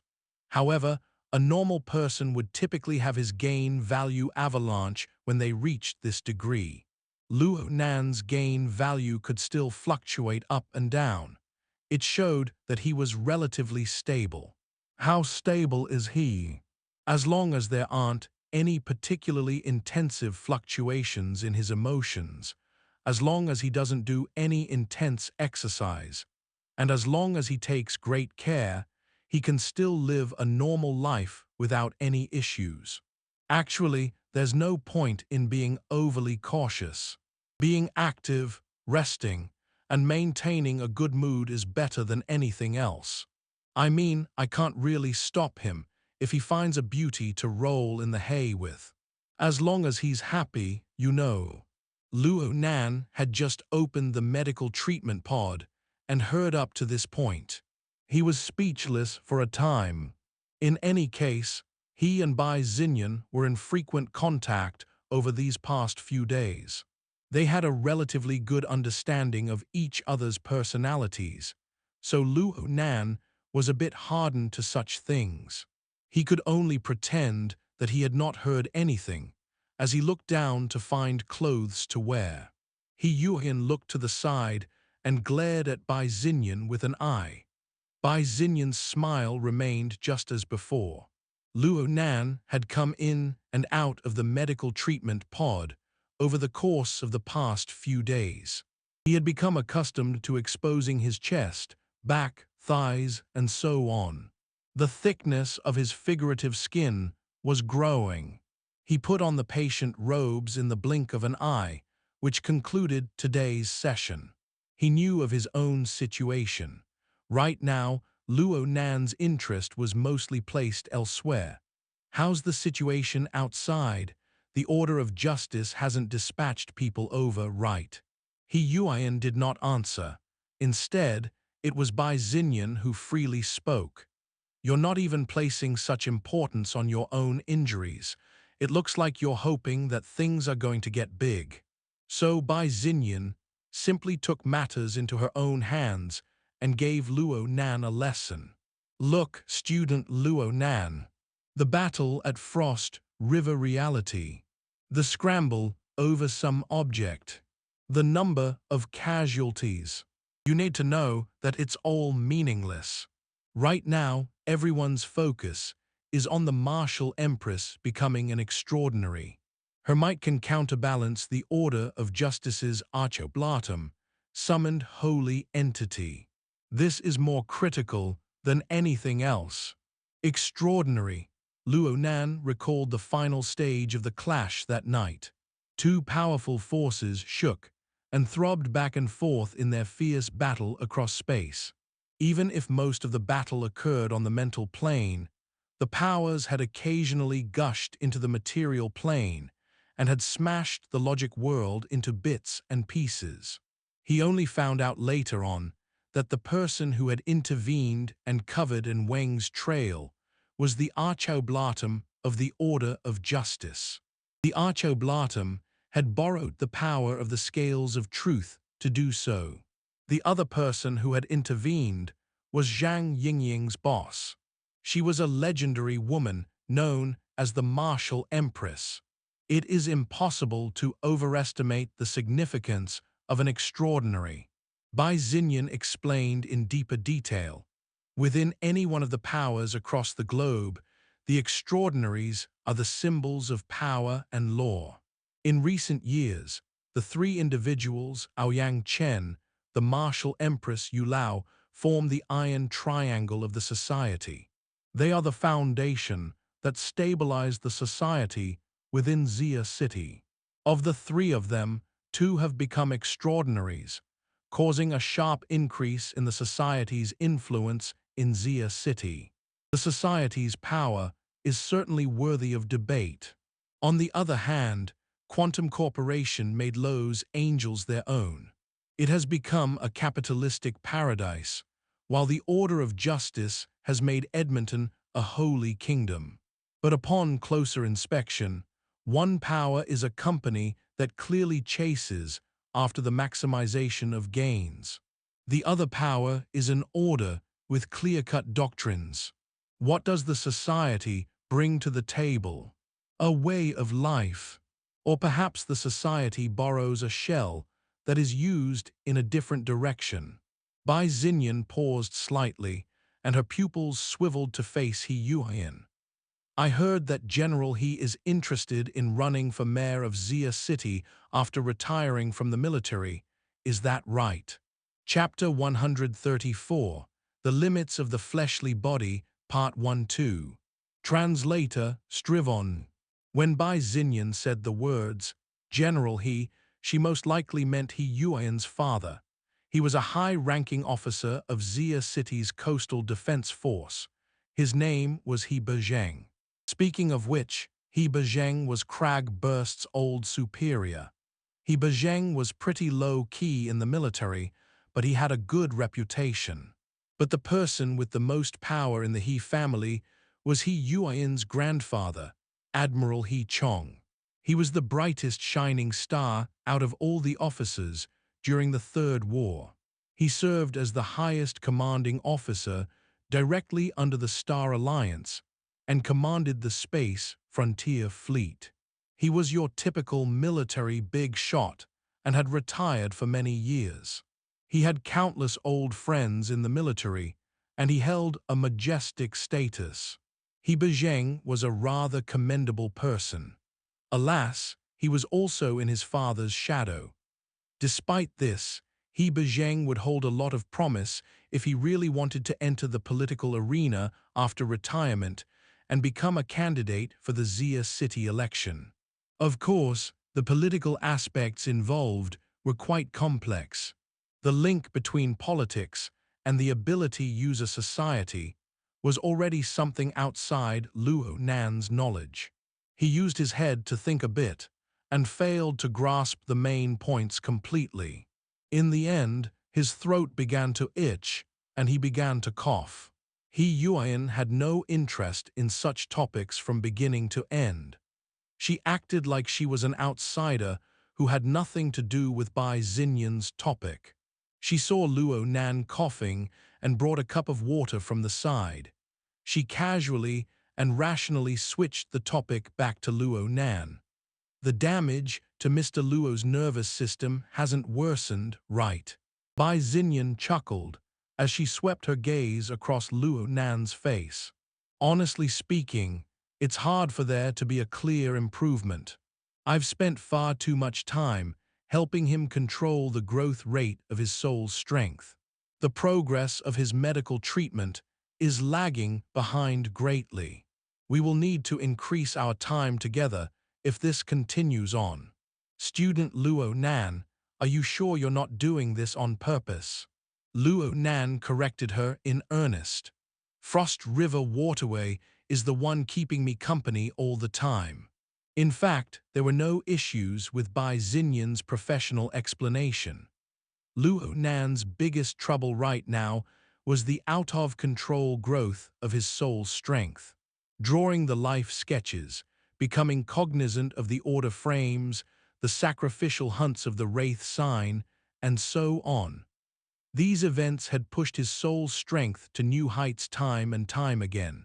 Luo Nan had even discovered that his soul's strength had grown all this time, just from releasing his mental senses and achieving awareness with his clairvoyance. It was like the autumn rain striking a level lake.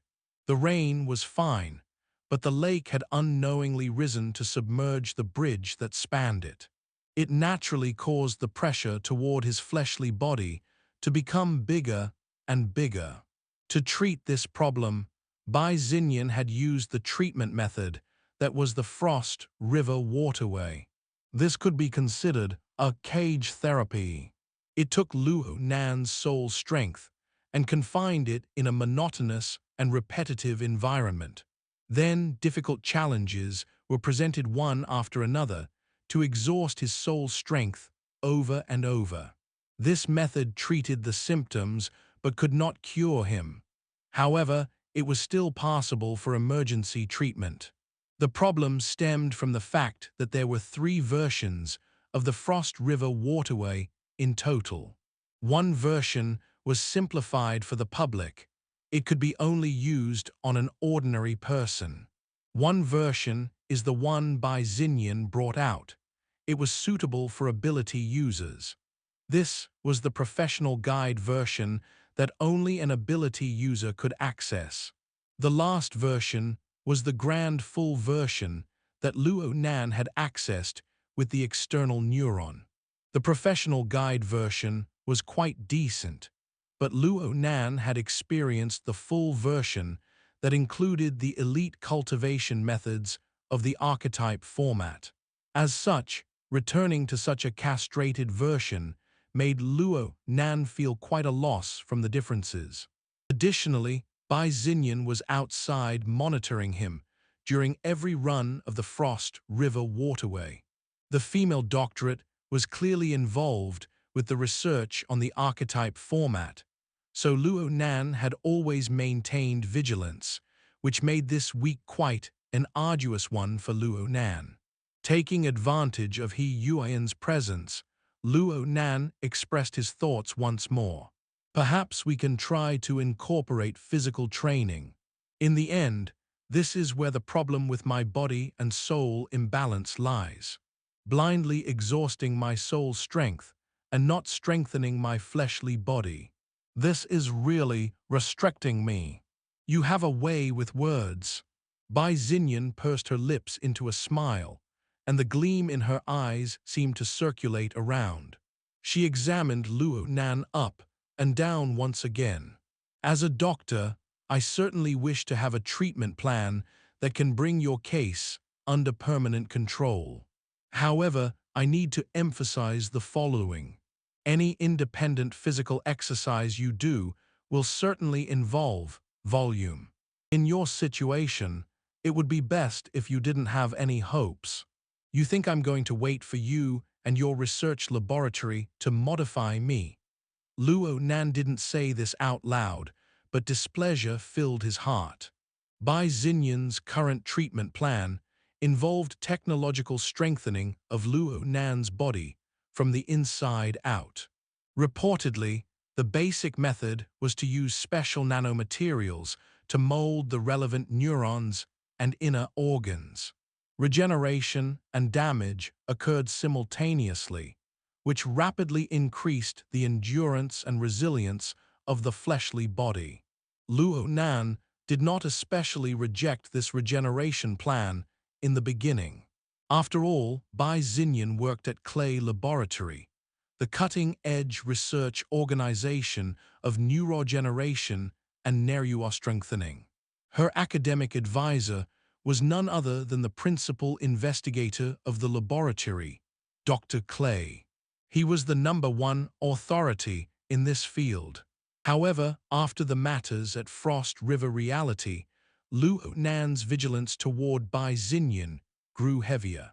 He really did not want to entrust his own life to a laboratory that had an unclear relationship with Quantum Corporation, especially since the amount of modification in the plan grew bigger and bigger with the growth of his soul's strength.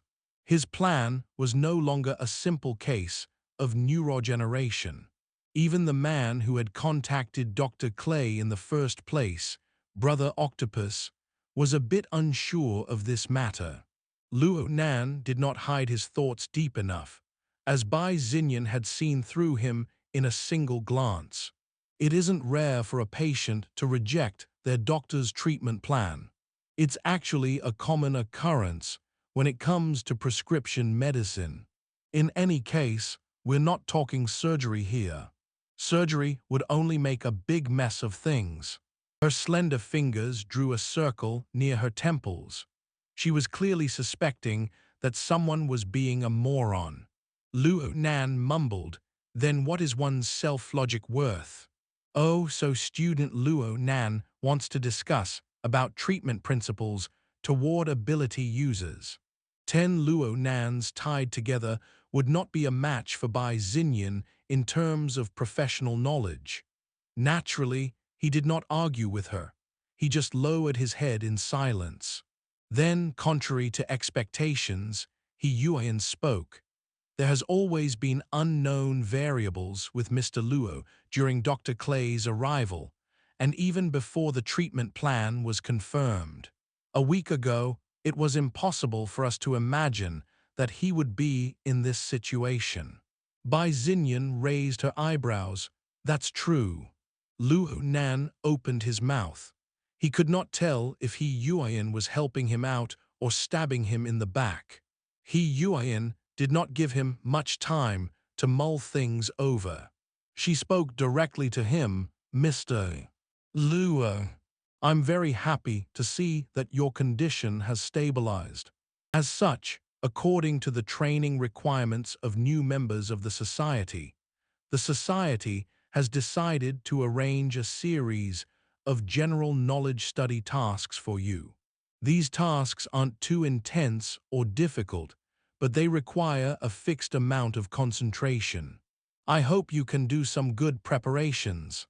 As He Yueyin spoke, she transmitted a study plan table through the hexaware. Luo Nan skimmed over the plan. It involved intellectual studies, skill training, mission practice, and so on. It looked quite standard. The teachers looked so very familiar for some reason, though. Listed in the first spot was He Yueyin. Her course was titled Ins and Outs of the Psychic Wave Network's World Order. Next was Crag Bursts, a crash course on common commands, bamboo poles, notes on the major characters of the world, and it even involved red foxes tracking and anti-tracking drills, as well as paper cuts, soul strength activation techniques, and so on. The courses appeared to be more on the practical side, but the teachers were all people who Luo Nan had worked with in his few operations. Obviously, it was great to be familiar with them, to have met them, but it was like this for every single subject. This could not be a coincidence, right? Chapter 134, The Limits of the Fleshly Body, Part 2-2. Translator, Strivon. Bai Xinyan asked him with all smiles, "Aren't you familiar with all the teachers?" Her guess was a bit godlike. Bai Xinyan certainly could not see the information on the psychic wave network. How was she able to guess correctly? Bai Xinyan winked as she locked with Luo Nan's rarely seen startled gaze. "It's easy to guess. You're great at causing trouble. It will be easier for you to accept lessons from people who you have met before." "I'm just kidding. The truth is that you've made an impression in the hearts of many. The society isn't certain in their confidentiality, so they made this relatively closed circle of people for you. Unfortunately, you're such a troublemaker that I don't believe the society's actions will be useful." Luo Nan was embarrassed, but he was also secretly scared. This was mainly because of the word "closed." He subconsciously rummaged through the lesson table. It was certainly great to learn things, but to be closed off in this small circle was something he absolutely did not want. In total, he had already spent 2 weeks holed up in the hospital. Sure, he could endure time in solitude, but to do research and be researched on were two different situations altogether. He Yueyin seemed to have read his mind. Taking the fact that Mr. Luo needs to go to school and has his studies, his training time should be primarily arranged at night. There won't be any conflicts. When it came to it, He Yueyin's words were also a refutation to Bai Xinyan's closed talk. This was a wake-up call for Luo Nan. That's right, he had nearly forgotten about school. It was already the middle of October. The prime of his high school life was actually going to be half dedicated to the hospital. It looked very likely that he was going to have to repeat a year or two. He consulted Bai Xinyan. "According to my situation, when can I go back to school?" "As long as you can keep going through the Frost River Waterway exercise 10 times in the morning and evening, you can go back to school anytime." Bai Xinyan's answer was brisk and to the point, but she added a jab in the end. "I thought you deliberately feigned ignorance, and that's why you didn't mention it." Luo Nan swore to himself that he would no longer speak with Bai Xinyan for the night. He Yueyin looked at the time. "We can start now if it's convenient for Mr. Luo. Is that fine?" "Up to you guys." "No problem." Luo Nan and Bai Xinyan spoke over each other. They could not help but give each other dark looks as they rolled eyes. "You all get to it then," Bai Xinyan smiled. As she gathered up her equipment, after everything was tidied up, she waved goodbye. What a lithe and graceful action. Luo Nan maintained his guard against her in every way possible, but he was still forced to admit that her actions had a very feminine charm to them. They were quite pleasing to the eye. Unexpectedly, in his moment of daze, Bai Xinyan's fine and slender fingers brushed against Luo Nan's cheek. "Pay attention to the lesson. Don't get distracted. Oh right, it would be best if you wash up first." Bai Xinyan walked out of the door. She twirled her fingers and laughed all the way. Luo Nan's lips were pulled back and his face was a bit red. He also had a headache. Then He Yueyin's gaze came over and he felt even more embarrassed and blurted, "I'm going to go wash up now." He wanted to smack his own mouth when the words left it. He Yueyin was as calm as ever before. She softly said, "It's too obvious that you're wary." Suddenly, Luo Nan froze. The more nervous you are, the more white salt wants to tease you. That is just her personality. She's your standard cat. This was the first time Luo Nan saw He Yueyin describing a person behind their back. In any case, was He Yueyin admonishing him, or was she giving him emotional support? Everyone has their secrets, secrets only they would know. Mr. Luo's attitude is a correct one, it's just that there's room for adjustment. I hope that this period of training will bring about a change in you. Having said this, He Yueyin raised her hand slightly and indicated to Luo Nan that he was free to go. It seemed that He Yueyin was wary of Bai Xinyan as well. After getting the okay, Luo Nan let out a hidden breath of relief. He thought about the lesson He Yueyin gave him as he rushed into the shower. He scrubbed quickly and changed into normal clothes. After he refreshed himself, he obediently returned to listen to He Yueyin's lecture.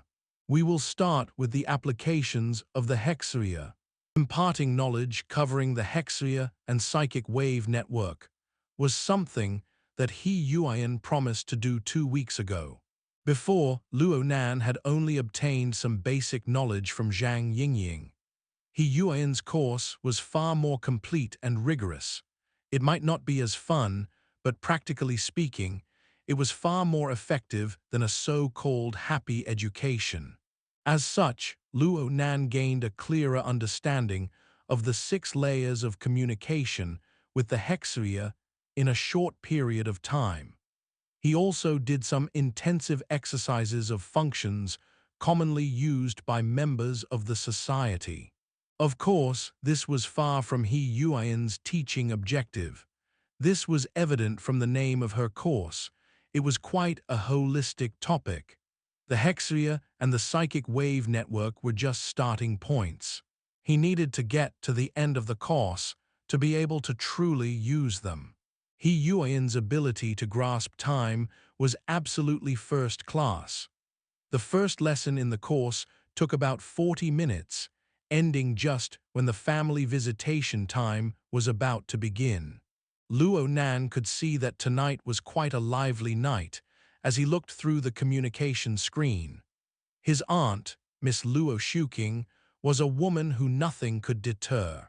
She came to see him every day, and this time Xue Lei came along as well. And so we conclude here for today. He Yueyin gave Luo Nan a nod and prepared to leave. Luo Nan hesitated for a moment, but he still spoke. Sister He. Yes, He Yueyin stood beneath the last thread of light from the setting sun. It was hard to make out her face, which made her usual ramrod straight posture of confidence much more prominent to the eyes.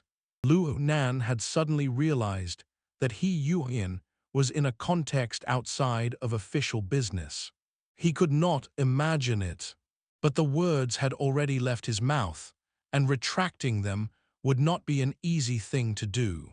He could only summon the courage and say, Sister He, since my aunt and Xue Lei are both here, how about we all go out for dinner? Luo Nan was not just being polite. This was the matter that Luo Nan had pondered over for a long time, how to develop a personal relationship with He Yueyin. Of course, he did not have those intentions. He just wanted to get closer to her. In the end, it did not matter what the plans of the society were, or what He Yueyin's own conjecture was. Her family background was out of the ordinary, and she was quite capable and outstanding herself, being a retired military officer. Ever since Luo Nan met He Yueyin, He Yueyin brought out an attitude of a secretary and had helped him out. This was by no means normal. No matter how dark or bright Luo Nan's mood was, the rational part of his brain immediately warned him, you must not get carried away. It was because Luo Nan felt this insecurity that he was trying to get him and He Yueyin to understand each other a bit more. At least they could be friends. There will be other chances in the future. He Yueyin made a predictable and polite response. Her expression was just as calm and unperturbed as usual. There were no visible traces of delight or anger. She walked out of the hospital ward under Luo Nan's gaze, and just so happened to meet Luo Shuking head-on. Xue Lei, who had been cautiously talking with Luo Shuking, was startled into a jump. This woman, who could kill in less than 10 paces, had left a deep impression on him. After the matter at Frost River Reality, he had asked the master of his gym about her, and the master had acted very strangely. Though he did not quite understand what part of He Yueyin made him feel this way, a bit of reverence always existed in his heart. He instinctively bowed. Secretary He. He did not know the appropriate title to call her, but he had seen Zhang Yingying and the others call her this, so he just blurted it out. He Yueyin did not mind. She gave a slight nod and bowed toward Luo Shuking. Mrs. Luo. Luo Shuking and He Yueyin had met each other a few times over this past week. All Luo Shuking knew of He Yueyin was that she was a government employee from the police department. She was in charge of the investigation and forensics of Frost River Reality. Luo Shuking smiled and greeted He Yueyin. Then she politely created some distance. After all, nobody wanted their child repeatedly questioned. It was like turning from a victim into a suspect. He Yueyin had no intention to chat with them. She simply took her leave. Chapter 135, Divine Yu Jim, Part 1-2. Translator, Strivon. Xue Lei enjoyed the VIP treatment as Luo Nan's friend, with the host being Mrs. Luo Shuking. When Luo Shuking sent Xue Lei home last time from the Limestone Water Village pub, she had a rather favorable impression of this tall and burly boy with a mild temperament. But the events at Frost River Reality had caused this boy's status to soar in her mind. That night, Luo Nan had been stranded in the middle of the conflict zone and was practically among the last batch evacuated people. By that time, he had already fainted, and they sent him straight to the hospital. He could not completely conceal this sort of situation. When Luo Shuking heard the news, she was said to have flown into a rage. She lectured everyone who was involved in the get-together that night with a torrent of abuse, from Mo Keu to Mo Peng. Explaining the matters that happened that night was a huge problem. The magnitude was so big that it scared Luo Nan, and he considered pretending to faint again. In the end, it was Zhang Yingying who came up with the plan to use the Xu family father and son duo to divert her attention. Their story was that Luo Nan had fainted from the trauma. Then Xue Weilan and Xue Weilan had worked together to rescue him. The father and son pair owed Luo Nan a favor. They were also people in the know, so they were good spokespeople. The nimble hands of a copywriter had weaved a brilliant image of Luo Nan, a zealous civilian helping the police, and removed all implications of Luo Nan being involved in a dangerous solo activity. Because of this, Mo Heihang and Luo Shuking had specifically invited Xue Lei's family for dinner. It was quite a coincidence. Xue Weilan was the backbone of the special forces. Mo Heihang was the technical expert of the SCA. They were both in the field of social privileges, law, and order. They had even worked together twice in the past and were not strangers. The two had good impressions of each other during their previous 2 meetings, and this time went just as well. The friendship between the 2 families was rapidly heating up. It just made Xue Lei quite tired. With Luo Shuking present, the topic would inevitably change to the matters of that night, and Xue Lei was fearful that he might slip something out and waste all his previous efforts. In the end, he and Luo Nan brought their heads together. They went and yes, yes. It was unknown what they were saying. Luo Nan saw just Xue Lei's distressed state and began to cough. One cough came after another, and he could not stop. Then he used the acupressure technique that Mr. Bai had taught him, but the effects were not obvious. Such a scene was quite normal for Luo Nan, but Luo Shuqing immediately became worried when she saw this. "You've been under treatment for nearly half a month. Why hasn't the coughing gone away? When did that Dr. Clay get here?" She got up as she spoke and was going to massage Luo Nan's back to help his breathing. Xue Lei rushed to take the lead. "Aunt Qing, let me." Xue Lei's large hand pressed against Luo Nan's back. As he massaged, he slowly increased the pressure.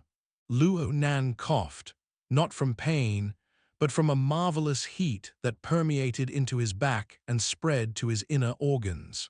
It was as if vapor was rising to form clouds, filling his throat. It was like the moisture of warm water. His condition greatly improved for a time. Luo Shuqing could no longer sit still. She had come over today because she still did not understand the treatment situation. She immediately said, "Lister, you and Nanan chat here for a bit. I'm going to take a stroll with Dr. Bai." "Okay, it is best for you to go, Aunt Qing. I will be here to keep Nanster company. Just rest easy." Xue Lei's tongue had gotten quite sweet after saying nearly a week's worth of lies. Luo Shuqing gave the two a smile as she hurried out the door. After this adult left, Xue Lei was able to speak much more easily. He expressed his worries as he massaged Luo Nan. "You can't keep coughing like this, man. The gym master told me once. Breathing in, one can observe the inner organs, move a myriad of veins, and take in the soul. Breathing out, one can observe heaven and earth, know yin and yang, and visit the divine. It is the key valve in controlling the body and mind, in channeling the inner and the external." He only said half of what he wanted to say. "Based on your supernatural ability and how bad your breathing tempo has become, how badly damaged is your body, just how hard a task is it for you to recover?" Luo Nan could generally understand Xue Lei's intentions. Luo Nan could not do anything about his body with all its virtues. He could only chuckle in response to Xue Lei. In any case, an image had immediately appeared in his mind when Xue Lei told the half-literary, half-vernacular words of his gym master. The image was that of an old man, of a sage who transcended the mortal realm.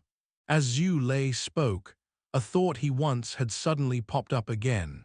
In your situation, learning breathing techniques should be quite useful for you. At the very least, it can adjust the state of your body. Nanster, why don't you come to our Daoguan, our gym? I won't talk about our gym master, because the most skilled of the disciples is none other than I. Xue Lei gave a big thumbs up, and he extended it before Luo Nan's eyes. He even wiggled it a few times. Luo Nan was not doubtful at all of Xue Lei's words. The old gym master's ability was certainly worthy of praise for being able to start a gym, for being able to produce such a remarkable disciple, such a remarkable apprentice in Xue Lei. Luo Nan was suddenly reminded of the fact that he had never asked Xue Lei about his gym, even though they had known each other for so long. He did not know the name of Xue Lei's Daoguan and how he should address the gym master. Our Daoguan is called Divine Yu. It's that. Divine Yu, as in the great Yu who controls the waters. The great Yu who made a system of irrigation canals which relieved flood water into the fields of ancient China and brought prosperity to the Chinese heartland. Luo Nan had blurted this without thinking, and Xue Lei went, "Aha!" He lifted his hand and gave Luo Nan's back a smack. The force was so much that snot and saliva almost flew out of Luo Nan. Xue Lei did not notice it though. Instead, he just shouted, "Nanster, you're awesome." Huh. Every time I mention the name of my gym to others, they're all blind and deaf to it. They think it's some wood shop. Man, I just want to knock their teeth in when that happens. But Nanster, you were able to tell its origins in an instant. It looked like Xue Lei was sick of hearing about wood shops. Divine you, divine you. Actually, it was quite easy to mix them up. Luo Nan just feigned ignorance and laughed. The 9 tripod cauldrons just came to mind. You received the metals of 9 governors, casting 9 cauldrons, which were all used to offer sacrifices to the gods and supernatural. After you, the Great, had finished taming the floods that once engulfed the land, he divided the land into the 9 provinces and collected bronze tribute from each one. He used the metal to cast 9 tripod cauldrons. With them, animals were boiled alive as ritual sacrifices. It is an early social structure with an overlapping format consisting of the world, society, and the self. It contains some meaning even today. These words were idle writings in his grandfather's notebook. He had a very deep impression of them and had said them without thinking. It's just a simple format from ancient times. In the end, it's hard to apply it in today's world. Format, and an overlapping one at that. What kind of topic was this? Xue Lei could only half understand what Luo Nan was saying. He was discovering all the more that this friend had a train of thought that was quite different from that of a normal person. This train of thought had caused Luo Nan to always be targeted or doubted. However, it was ultimately proof that Luo Nan's unfathomable thoughts were useful. Greatly useful. That night, Xue Lei stood by Luo Nan's side. He had seen how others doubted his friend. Then he saw how his friend stirred up conflict and turned things around. He saw it all from beginning to end. He rode this roller coaster with Luo Nan, and the experience wiped his impression of Luo Nan completely clean again. Yet his congenial feeling toward Luo Nan did not lessen. It continued to increase. After all, Xue Lei's gym master also spent the entire day saying stuff he couldn't fully understand. Luo Nan could probably have a good chat with his gym master because of their temperament. The two should get along quite well if they were to get together. Xue Lei looked at Luo Nan once more after he had this thought. A gleam shone in his eyes, and he put more energy into promoting his gym on the spot. Our gym master's last name is Xiu, as in training or cultivation. His name is none other than the name of the gym, Divine Yu or Shenyu. He single-handedly founded this gym, and the gym has always had a great reputation. The gym master hasn't really been promoting her business since he's helping people. Otherwise, our gym would be long since super popular. Zhu Shenyu. The name sounds very classical martial arts-esque. It was a very befitting name for a gym master. Luo Nan's heart rate increased. It was not just because he was curious about this gym master Xiu. There were other aspects he was considering. That's a wrap for this installment. Thank you all for watching and supporting Lord of the Stories. If you enjoyed this tale, please hit the like button, share it, and subscribe for more amazing stories. You can also explore other series updated daily in our playlists. Have a fantastic day and see you in the next episode.